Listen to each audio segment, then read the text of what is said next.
No one saw the house arrive. It simply appeared. It stood at the end of Hollowmere Lane, where no house had ever stood before, a crooked three-story structure with stained glass windows and a chimney that breathed smoke. Though no one ever saw a fire. The town of Belmere whispered about it. Kids dared each other to touch the door. Adults crossed the street to avoid it. And then someone moved in. Her name was Marla Quinn, a quiet woman in her 30s who wore black gloves even in summer. She didn't talk much. She never left the house. But she always watched through the stained glass window on the second floor. People began disappearing. First it was Mr. Felter, the mailman. Then little Jessamine from the corner shop. But every missing person had one thing in common. They'd gone near the house.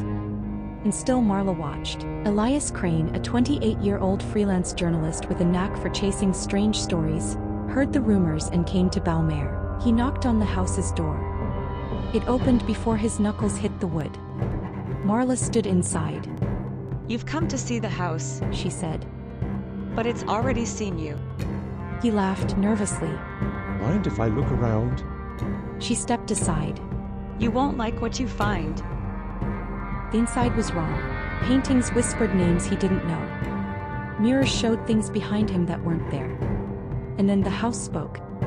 Not in words but in thoughts. It showed him memories, but not his. Other people's. The man who built it. The child who burned it. The woman who fed it. He saw Marla as a girl taken by the house when it still wandered. Because yes, the house moved. It uprooted itself like a crab crawling across the world, choosing who to haunt. Why me? Elias asked. Marla's face was calm, but her eyes flickered. "You write stories. The house wants to be remembered." Over the next days, Elias tried to leave town. Every road led back to the house. He booked a train. The train passed Hollowmere Lane 6 times in a row. He flew. From the plane window, all he could see was the house. It was following him. Not physically. It didn't need to. It existed wherever it was remembered. And now that Elias had entered, it was part of him. The final night, Elias sat in the attic of the house, where clocks ticked backward and the walls were covered in names scratched into the wood, names of everyone it had taken. At the center, in fresh black ink, was Elias Crane.